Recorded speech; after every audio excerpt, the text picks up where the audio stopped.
चलिए विद्यार्थी, आज हम लोग पढ़ेंगे पारस्परिक विभवी ऊर्जा, जिसको इंग्लिश में बोलते हैं विद्यार्थी म्यूचुअल पोटेंशियल एनर्जी। क्या बोलते हैं? Mutual potential energy. ये क्या होता है म्यूचुअल पोटेंशियल एनर्जी? पिछले क्लासेस में हम लोग पढ़े थे, गॉस प्रमेय का अनुप्रयोग खत्म हुआ था और उसमें एक प्रश्न बताया गया था गोला वाला। वो काफी इंपॉर्टेंट है, बहुत महत्वपूर्ण क्वेश्चन है, आप लोग उस पर विशेषकर ध्यान देंगे। ठीक है, चलिए पारस्परिक विभवी ऊर्जा, सभी लोग लिखकर डैश देंगे। पारस्परिक विभवी ऊर्जा क्या होता है?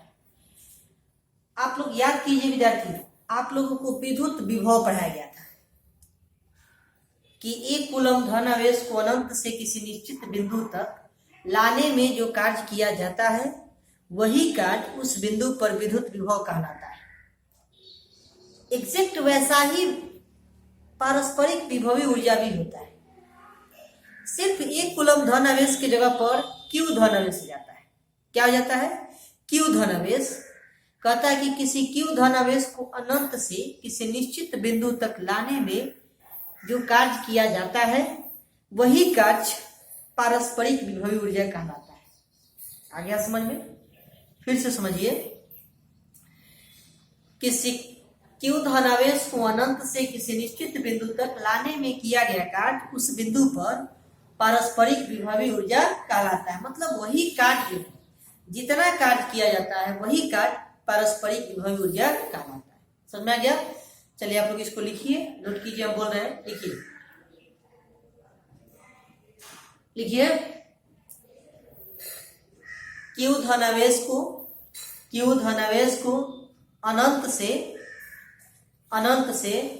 किसी निश्चित बिंदु तक लाने में जो कार्य किया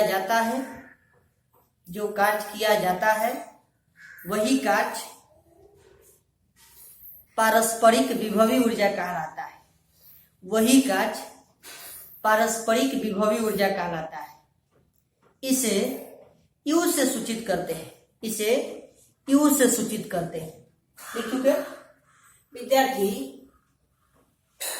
पारस्परिक विभवी ऊर्जा को हम लोग किससे सूचित करते हैं? यू से। जैसे मान लीजिए कि ये कोई आवेश, ठीक, और इस आवेश से एक दूसरा आवेश है क्यू नॉट। कौन आवेश है? क्यू नॉट आवेश है।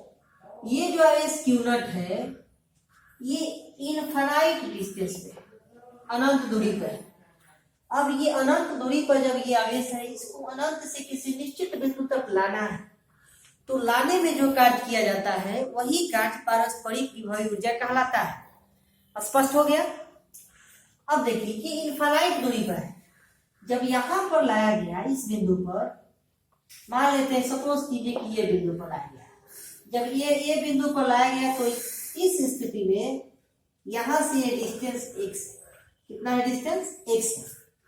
लेकिन हमको इस आवेश को लाना है इस p बिंदु पर। किस बिंदु पर लाना है? p बिंदु पर। मतलब यहां से r दूरी पर लाना है। किस दूरी पर लाना है? r दूरी पर। तो जितना कार्य किया जाएगा वही कार्य पारस्परिक विभवी ऊर्जा कहलाएगा। अब देखिए, तो इसका मतलब ये हुआ कि लिखेंगे कार्य बराबर, डिराइव नहीं कर रहे हैं, डिराइव करने के लिए प्रश्न नहीं पूछता है कि केवल व्यंजक लिखिए और इससे रिलेटेड प्रश्न पूछा जाता है, वो प्रश्न हम लोग समझेंगे। कार्य बराबर पारस्परिक विभवी ऊर्जा, पारस्परिक विभवी ऊर्जा। विद्यार्थी कार्य को W से, पारस्परिक विभवी ऊर्जा को U से। और याद कीजिए, विद्युत विभव में भी जो कार्य का हम लोग वैल्यू निकाले थे, वही वैल्यू जो है विद्युत विभव का व्यंजक था, वो कार्य का ही वैल्यू था। इसका मतलब वहां पर था Q1 गुने Q2 की जगह पर 1, Q2 की जगह पर 1 और Q1 की जगह पर Q। तो यहाँ पर क्या है कि Q1 की जगह पर Q है और Q2 की जगह पर कितना है? Q not. कितना है? Q not. तो ये वैल्यू हो जाएगा, यहां से हम लिखेंगे इसीलिए कार्य बराबर Q1 गुने Q2 Q नॉट बटा में 4 पाई एप्सिलॉन नॉट इनटू में R होगा। क्या होगा? R। यही कार्य का जो वैल्यू है ये पारस्परिक विभवी ऊर्जा हो जाता है। क्या हो जाता है, पारस्परिक विभवी ऊर्जा। है बात समझ में? ये पारस्परिक विभवी ऊर्जा हो जाता है। तो पारस्परिक विभवी ऊर्जा का सूत्र मिल गया Q गुणे Q नॉट बटा 4 पाई एप्सिलॉन नॉट R। ये Q नॉट इस चित्र में ये Q नॉट लिया गया है इसलिए Q नॉट बोल रहे हैं। आप Q1 Q2 सामान्य रूप से Q1 Q2 बोलेंगे। अब Q1 का मान जो देगा वो वैल्यू हम रखेंगे, तो Q1 गुणे Q2 बटा 4 पाई एप्सिलॉन नॉट R। और एक और विशेष बात इसमें कि अगर Q1 और Q2 का मान प्लस में होगा तो दोनों का मान प्लस में लेंगे, यदि एक का मान माइनस में एक का मान प्लस में होगा तो उसका मान प्लस माइनस में ही लेंगे, न कि उसका परिमाण लेंगे, न कि उसका मैग्नीट्यूड लेंगे। समझ में आ गया? अब देखिए, अगर दोनों का मान माइनस में हो तो दोनों का मान माइनस में लेंगे, अर्थात पारस्परिक विभवी ऊर्जा का मान धनात्मक भी हो सकता है और ऋणात्मक भी हो सकता है। क्लियर हो गया? चलिए अब ध्यान दीजिए, तो पारस्परिक विभवी ऊर्जा का व्यंजक मिल गया Q गुणे Q नॉट बटा 4 पाई एप्सिलॉन नॉट R। इतना नोट कर लीजिए, फिर उसके बाद आगे इसमें हम और क्लियर करेंगे। नोट कीजिए,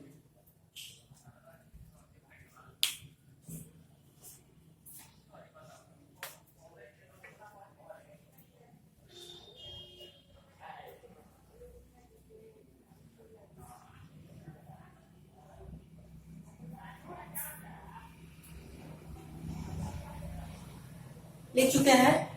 U बराबर सूत्र क्या मिल गया, सामान्य रूप से हम लिखेंगे पारस्परिक विभव ऊर्जा का सूत्र।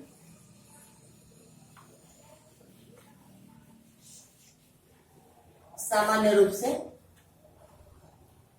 लिखेंगे इसीलिए U बराबर सामान्य रूप से Q1 गुने Q2 बटा में 4 पाई एप्सिलॉन नॉट इंटू में कितना R। ये होता है पारस्परिक विभव ऊर्जा का मान। अब विद्यार्थी एक बात और समझिए, अब यदि किसी निकाय में सपोज ये तो दो आवेश है, यदि किसी निकाय में दो या दो से अधिक आवेश उपस्थित हो तो उस स्थिति में पारस्परिक विभवी ऊर्जा हम कैसे लिखेंगे, कैसे ज्ञात करेंगे, कितनी संख्या होगी पारस्परिक विभवी ऊर्जा की? तो उसके लिए एक मेथड आता है कि पारस्परिक विभवी ऊर्जा की संख्या जो है वो ज्ञात किया जाता है। ये जो संख्या है, ये संख्या ज्ञात करते हैं हम लोग n बराबर nc2। किससे ज्ञात करते हैं? nc2 की सहायता से। अब ये nc2 क्या है इसको हम लोग समझेंगे कि nc2 क्या है। आप लोग 11th क्लास में मैथ में विद्यार्थी परमुटेशन एंड कॉम्बिनेशन पढ़े, क्रमचय और संचय पढ़े है ना? बोलिए पढ़े। उसमें संचय में क्या होता था कि यदि कोई मान लेते हैं n वस्तु है, इन वस्तुओं में से R वस्तु को सिलेक्ट करना होता था, सिलेक्ट करना है, चुनना है, तो उसके लिए टेक्निक क्या होता था? NCR। क्या होता था? NCR होता था ना। n वस्तुओं में से R वस्तु को अगर सिलेक्ट करना होता था, चुनना होता था, तो उसके लिए मेथड आता था NCR। क्या आता था? NCR। इसका मतलब समझिए, इसका मतलब होता है कि फैक्टोरियल n बटा factorial r into factorial n minus r। जैसे इस पर एक उदाहरण समझिए, जैसे हम लिख रहे हैं 5c2। सपोज कीजिए कि हमने लिखा 5c2। 5c2 का अर्थ क्या है? इसका मतलब हुआ कि फैक्टोरियल 5 और बटा factorial 2 into factorial 5 minus 2। Factorial 5 minus क्या हो जाएगा? इसको तोड़ते हैं। कैसे तोड़ते हैं? गुना के रूप में शुरू करते लिखते और घटते क्रम में एक तक, जब तक एक न आ जाए तब तक लिखते जाते हैं। देखिए इसको कैसे तोड़ेंगे। ये हो जाएगा फैक्टोरियल 5 को लिखेंगे 5 इंटू 4 इंटू 3 इंटू फैक्टोरियल 2 और इसको लिखेंगे, ये ऐसा करते हैं, ऐसे लिखते हैं फैक्टोरियल 3 लिखते हैं। कोई दिक्कत इसमें? क्यों ऐसा लिखे? देखिए 3 गुने 2 गुने 1 भी लिखेंगे। देखिए थोड़ा देर के लिए इसको फैक्टोरियल नहीं रखेंगे। यहाँ से देखिए 5 में से 2 गया 3 आएगा, फैक्टोरियल 3। तो ऊपर फैक्टोरियल 3 और नीचे फैक्टोरियल 3 कट जाएगा ना, इसीलिए ऐसा रखें। और ये फैक्टोरियल 2 का मान लिखेंगे 2 गुने 1 तक लिखेंगे और गुने फैक्टोरियल 3। देखिए विद्यार्थी ये कट जाएगा ना। और देखिए तो ये कटेगा 2 बार में, कितना बार है? ये वैल्यू आ जाएगा 10। ये टोटल वैल्यू कितना आएगा? 10। इसका मतलब आपसे पूछा जाए कि इस स्थिति में बताइए पारस्परिक विभव ऊर्जा की संख्या कितना होगा? तो 10।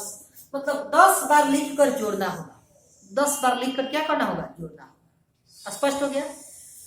तो ये NC2 का अर्थ समझिए। NC2 का अर्थ क्या होगा, यहां से NC2 का अर्थ होगा कि फैक्टोरियल n और बटा factorial 2 into factorial n minus 2। यहाँ पर 2 फिक्स है, यहाँ पर 2 क्या है, फिक्स है। देखिए यहाँ पर r फिक्स नहीं, r का वैल्यू 1 हो सकता है, 2 हो सकता है, 3 हो सकता है, 4 हो सकता है, माने कुछ भी हो सकता है, n भी हो सकता है। क्लियर हो गया। बोलिए, इस तरह से हम लोग पारस्परिक विभव ऊर्जा की संख्या ज्ञात कर सकते हैं। अब ये जो कॉन्सेप्ट बताया गया है आप लोगों को, इस कॉन्सेप्ट का यूज कहाँ है, तो इस कॉन्सेप्ट का यूज है प्रश्न को हल करने में। प्रश्न को हल करने में प्रश्न कैसा होगा, हल कैसे किया जाएगा, उसके बारे में हम लोग जानेंगे। फिलहाल आप लोग इतना नोट कीजिए, फिर बता रहे हैं।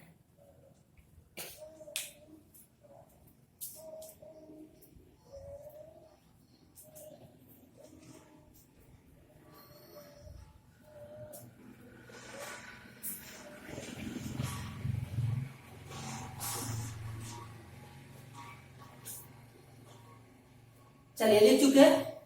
चलिए अभी क्वेश्चन लिखिए जिससे पारस्परिक विभव ऊर्जा क्लियर होगा आप लोगों को। लिखिए, चित्र को देखकर पारस्परिक विभव ऊर्जा लिखिए। चित्र को देखकर पारस्परिक विभव ऊर्जा लिखिए। चित्र को देखकर पारस्परिक विभव ऊर्जा लिख चुके। चलिए ध्यान दीजिएगा सभी लोग, देखिए भैया चित्र कैसा है। ये चित्र कुछ इस प्रकार से, यहां भी आवेश ये Q है, ये माइनस Q है और ये प्लस Q है। ऐसा है, ये डिस्टेंस A है, ये डिस्टेंस A है, ये डिस्टेंस A है।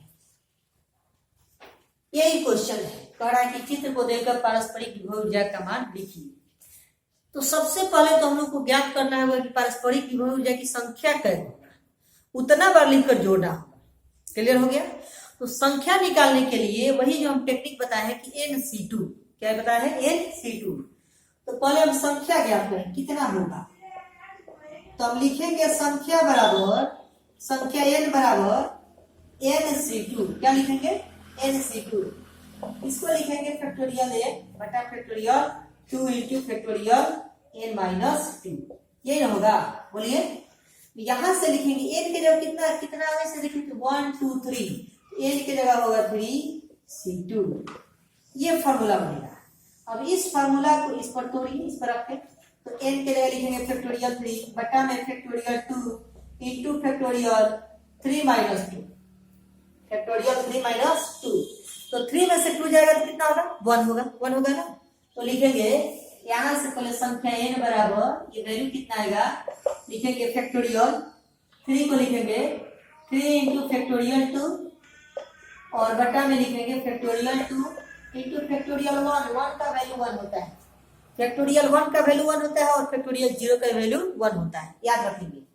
ये 2 से 2 क्या हो जाएगा, कट जाएगा ना। तो यहां से बचेगा विद्यार्थी n बराबर 3। इसका मतलब ये हुआ कि हम लोगों के पास पारस्परिक विभव ऊर्जा की संख्या कितना आ गया, 3। इसका मतलब 3 पारस्परिक विभव ऊर्जा होगा और तीनों को जोड़कर लिखेंगे तो कुल पारस्परिक विभव ऊर्जा मिलेगा। क्लियर हो गया। आइए देखा जाए कैसे लिखेंगे। इसीलिए लिख रहे हैं U नेट कुल पारस्परिक विभव ऊर्जा बराबर, लिखेंगे पहला पारस्परिक विभव ऊर्जा प्लस दूसरा पारस्परिक विभव ऊर्जा और प्लस तीसरा पारस्परिक विभव ऊर्जा। समझ में आ गया। अब देखिए कैसे अब लिखेंगे। अब U बराबर हम लोग सूत्र जानते हैं, Q1 गुणे Q2 बटा 4 पाई एप्सिलॉन नॉट R होता है। आइए इन दोनों की बात, किन्हीं दो की बात करेंगे, इन दोनों की बात करते हैं। Q1 की जगह कितना है Q, Q2 की जगह कितना है Q और R की जगह कितना है A। लिखेंगे यहां से, इसीलिए U नेट बराबर Q1 की जगह Q, Q2 की जगह Q बटा 4 पाई एप्सिलॉन नॉट इंटू में कितना A प्लस। अब इन दोनों की बात करेंगे, लाइन से चलेंगे। लिखेंगे Q1 गुणे Q2 की जगह माइनस Q और बटा में 4 पाई एप्सिलॉन नॉट इंटू में कितना A हो जाएगा ना। यहां से लिखेंगे उसके बाद प्लस, देखिएगा इन दोनों के बीच बात करेंगे तो लिखेंगे Q1 into Q2 minus Q बटा में 4 पाई एप्सिलॉन नॉट इंटू में कितना ये होगा। अब देखिए इधर ये माइनस प्लस क्या हो जाएगा, माइनस, ये माइनस प्लस माइनस, यहां से होगा लिखेंगे ये होगा Q स्क्वायर बटा 4 पाई एप्सिलॉन नॉट इंटू में कितना E माइनस ये Q स्क्वायर बटा 4 पाई एप्सिलॉन नॉट इंटू में कितना A। यहां से लिखेंगे minus plus minus Q square बटा 4 पाई एप्सिलॉन नॉट इंटू में कितना A।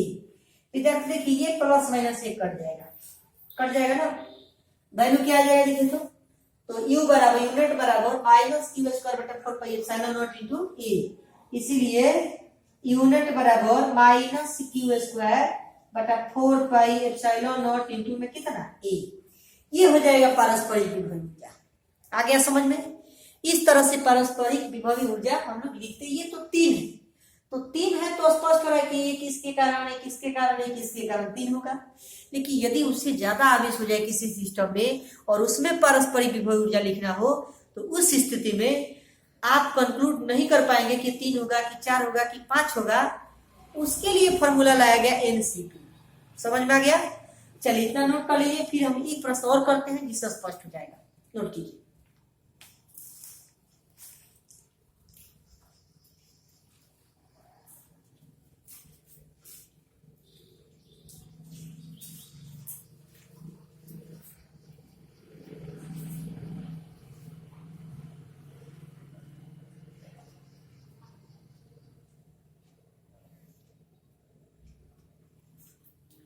नोट कर चुके हैं। अगला प्रश्न लिखिए विद्यार्थी, लिखिए चित्र को देखकर पारस्परिक विभव ऊर्जा ज्ञात करें। चित्र को देखकर पारस्परिक विभव ऊर्जा ज्ञात करें। पारस्परिक विभव ऊर्जा ज्ञात करें। लिख चुके हैं। ये चित्र क्या है देखिए, चित्र कुछ इस ढंग से है।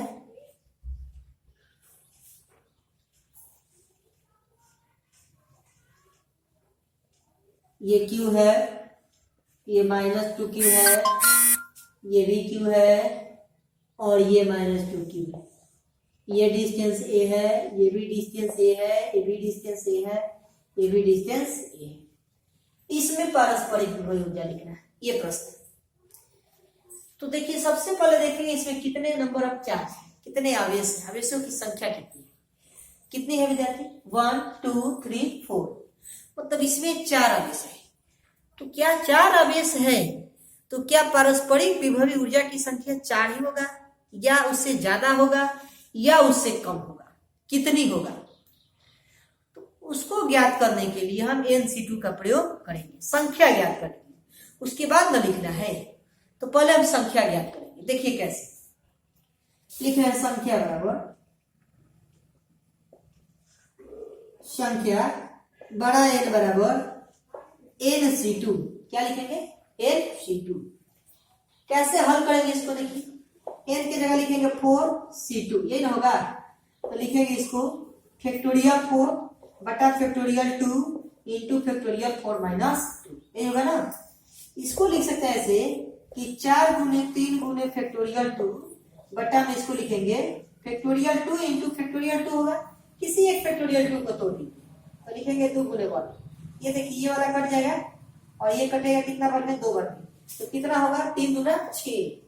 इसका मतलब कि हमारे पास पारस्परिक विभव ऊर्जा की जो संख्या मिल गया वो कितना हो जाएगा विद्यार्थी 6 हो जाएगा। अर्थात आवेश तो दिखने में लग रहा है कि 4 है तो 4 होना चाहिए, परंतु पारस्परिक विभवी ऊर्जा की संख्या 4 का होकर कितना हो गया 6 हो गया, अर्थात 6 हो जाएगा।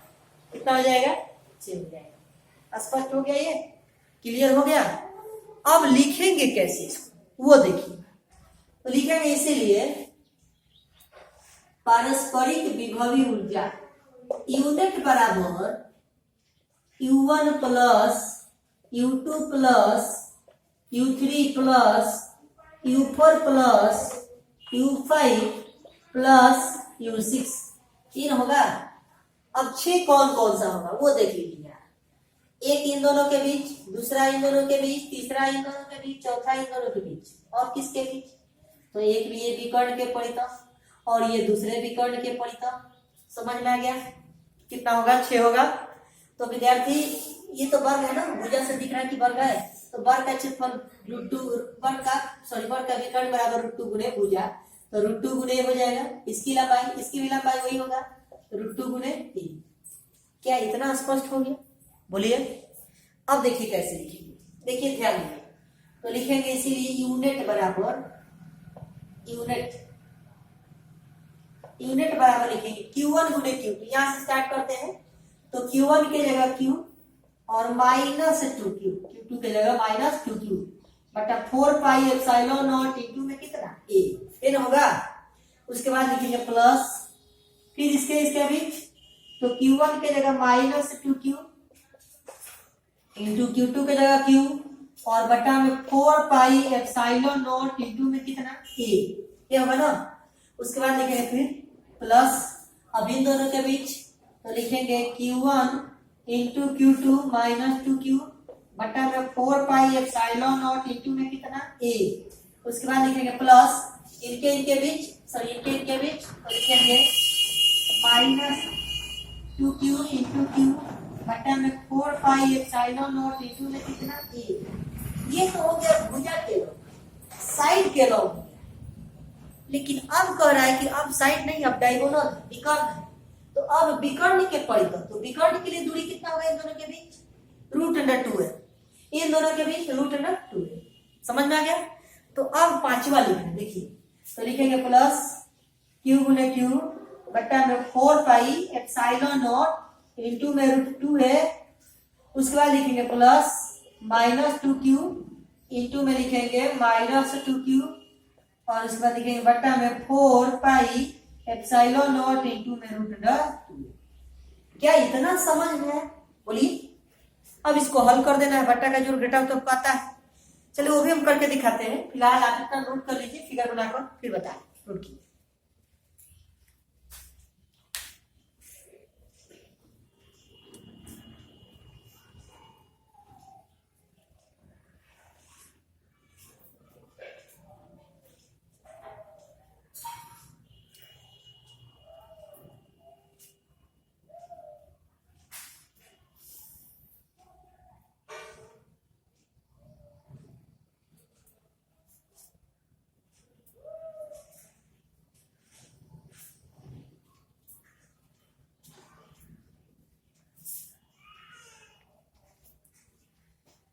नोट कर चुके हैं विद्यार्थी?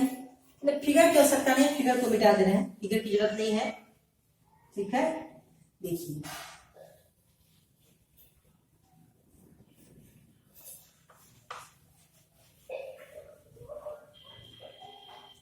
चलिए देखिए, यहां से देखिए प्लस माइनस क्या होगा? माइनस। तो लिखेंगे यहां से यूनिट बराबर माइनस और गुना कर दीजिए 2Q में Q से, तो लिखेंगे 2Q² बटा 4 पाई एप्सिलॉन नॉट इनटू में कितना a। अब देखिए यहां से ये भी तो तय होगा ना, प्लस माइनस माइनस हो जाएगा 2Q², तो लिखेंगे यहां से -2Q² बटा में 4 पाई एप्सिलॉन नॉट इनटू में कितना a, यही होगा ना। उसके बाद देखिए उसी रूप से आते जाएगा, देखिएगा यहां से देखिए माइनस प्लस माइनस माइनस, ये भी होगा -2Q² बटा में 4 पाई एप्सिलॉन नॉट इनटू में कितना a। ये भी होगा क्या? -2Q² बटा में 4 पाई एप्सिलॉन नॉट इनटू में कितना a। ये तो टर्म हो गया। अब अगला टर्म देखिए कैसे,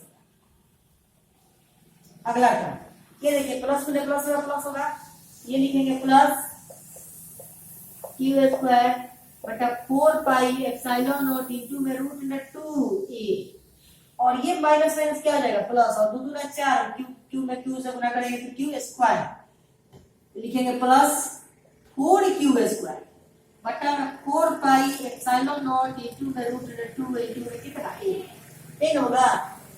अब देखिए तो इसको कैसे हल करें, ध्यान देंगे। देखिए ये माइनस देखिए -2q² -2q² माइनस कितना बार 4 बार, तो 4 से अगर गुना कर दे और एक बार उसको लिख दे तो कंप्लीट हो जाएगा। तो देखिए कैसे, तो लिखेंगे यहाँ से 4 इंटू -2q² बटा में 4 पाई एप्सिलॉन नॉट इंटू में a, उसके बाद लिखेंगे यहाँ से प्लस q² बटा 4 पाई एप्सिलॉन नॉट इंटू में √2a, उसके बाद लिखेंगे प्लस 4q² बटा में 4 पाई एप्सिलॉन नॉट इंटू में √2 इंटू a, यही होगा।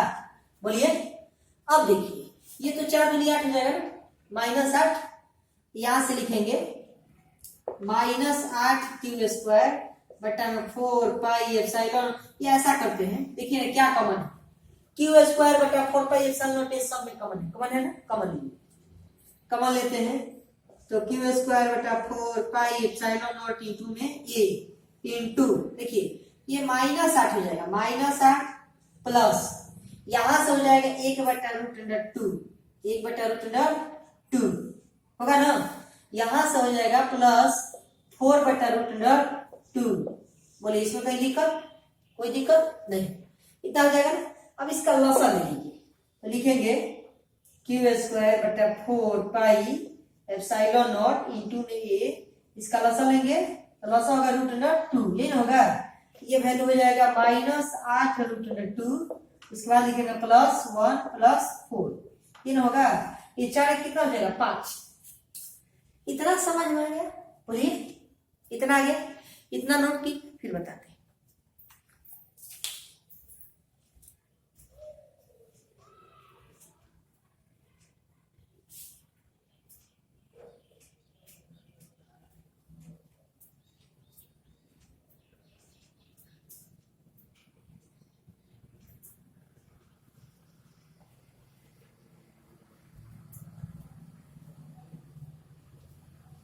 लिख चुके हैं, चलिए देख लीजिए उसको कैसे हल करेंगे, ध्यान दीजिए।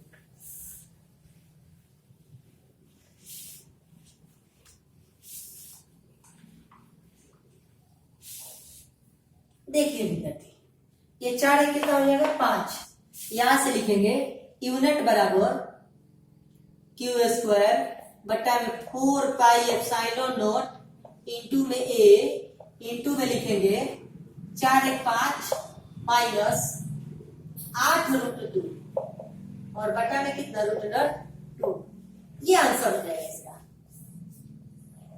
आ गया समझ में, बोलिए समझ में आ गया, ये इसका आंसर होगा। अब आप लोग के लिए एक होमवर्क है, आप लोग इसको बनाएंगे,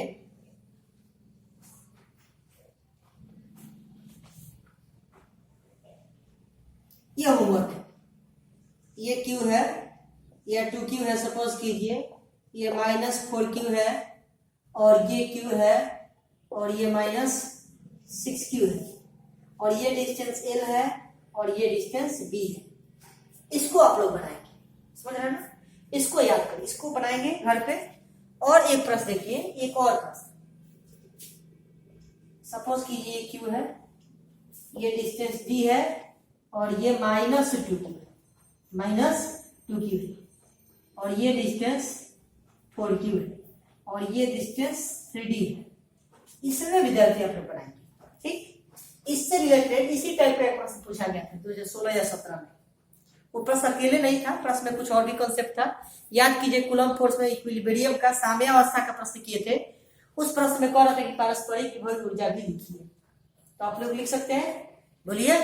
चलिए अब थोड़ा सा ध्यान दीजिए, अब आइए थोड़ा सा लोग पढ़ाई से रिलेटेड बात करते हैं। देखिए सबसे पहले उन विद्यार्थियों के लिए कि जो विद्यार्थी इस लॉकडाउन की वजह से ऐसा सोच रहे हैं कि क्लास खुलेगा तो पढ़ने जाएंगे तभी पढ़ेंगे, ऐसा मत सोचिए कि क्लास खुलेगा तो पढ़ने जाएंगे तभी पढ़ेंगे, अन्यथा घर पर नहीं पढ़ेंगे। आपका मुख्य काम है पढ़ना, चाहे आप जैसे भी पढ़ें, आप घर पे ही रहकर पढ़े या क्लास जाकर पढ़े या किसी दूसरे से पूछ कर पढ़े, समझ कर पढ़े। बात समझ रहे हैं ना। आपका काम, मुख्य काम है पढ़ना, विद्यार्थी का मुख्य काम है पढ़ना। आप यदि सोच रहे हैं कि नहीं हम क्लास में जाकर पढ़ रहे हैं, तो दोस्तों मैं आपको ये बता दूं कि कोई ना कोई पढ़ रहा है। इस लॉकडाउन में भी कोई ना कोई घर पे ही पढ़ रहा है और वो आपसे आगे निकल जाएगा। आप यदि नहीं पढ़ेंगे, आप यदि ऐसा सोच रहे हैं कि नहीं हम क्लास में जाकर पढ़ेंगे, तो कोई ना कोई पढ़ रहा है, वो आपसे आगे निकल जाएगा। और आप ये सोचिए कि हम उसको आगे नहीं निकलने देंगे, हम भी पढ़ेंगे। आई बात समझ में? हम भी पढ़ेंगे, ऐसा माइंड मेकअप कर लीजिए अपना कि हम भी पढ़ेंगे, अन्यथा वो आपसे आगे निकल जाएगा। और आप ऐसा सोचिए कि नहीं हम क्लास में नहीं भी जाकर हम पढ़ाई कर लेंगे, ऐसा सोचिए। अगर ऐसा सोचेंगे तभी जाकर आप पढ़ेंगे, और पढ़ेंगे तो जाकर आपका रिजल्ट सही होगा, अन्यथा आपका रिजल्ट सही नहीं होगा। ऐसे क्या फर्क पड़ता है? जो विद्यार्थी नहीं पढ़ रहे, घर पे बैठे हैं, वे सोच रहे क्लास में जाएंगे तो पढ़ेंगे, नहीं तो नहीं पढ़ेंगे। पढ़कर क्या होगा? ऐसे ही पास कर जाएंगे, तो आप भी ऐसे पास कर जाएंगे, कोई फर्क नहीं पड़ता है। अगर आप पास तो करिए जाएंगे, क्योंकि स्थिति वैसी बता रही कि पास कर दिया जाएगा। लेकिन उस स्थिति में सोचिए कि यदि आपके पास इस तरह का नॉलेज नहीं हो, आप ये स्थिति क्या हमेशा आपके जीवन भर बना रहेगा? आपके जीवन भर नहीं बना रहेगा। कुछ महीनों के लिए ये स्थितियां हैं, सबके साथ है, लेकिन इसका मतलब ये तो नहीं हुआ कि आप अपना मुख्य काम छोड़ दें, आप पढ़ाई करना छोड़ दें। आप पढ़ाई कीजिए, पढ़ाई कीजिएगा तभी जाकर आप आगे की अपना फ्यूचर प्लानिंग समझ पाइएगा, अन्यथा आप सोच नहीं पाइएगा और फिर आप पीछे हो जाएंगे, और आपका दोस्त जो पढ़ रहा है वो आपसे आगे निकल जाएगा, और फिर आप देखते रह जाएंगे और उसका पीछा आप नहीं कर पाएंगे। आप पीछे होते जाएंगे, इतना पीछे हो जाएंगे कि आपको लगेगा कि आई कांट डू एनीथिंग, मैं कुछ नहीं कर सकता। इसलिए दोस्तों अभी भी समय है, आप लोग मेरा यूट्यूब चैनल खोलिए और उसको देखकर उसकी फिजिक्स की पढ़ाई पूरा एकदम पूर्ण रूप से कंप्लीट कीजिए, और डे बाय डे आप लोगों को ये मिलता रहेगा। लेकिन इसके बदले में मैं आपसे एक चीज मांग रहा हूं, इतना मेहनत लगता है वीडियो को बनाने में, तो आप लोग कम से कम सब्सक्राइब जरूर कीजिए, अपने दोस्तों को भी शेयर कीजिए, अपने दोस्तों को भी बताएं कि वो भी पढ़े और वो भी सब्सक्राइब करें। ज्यादा से ज्यादा सब्सक्राइब कीजिए, वही हमारा मेहनताना होगा। ठीक है, थैंक यू।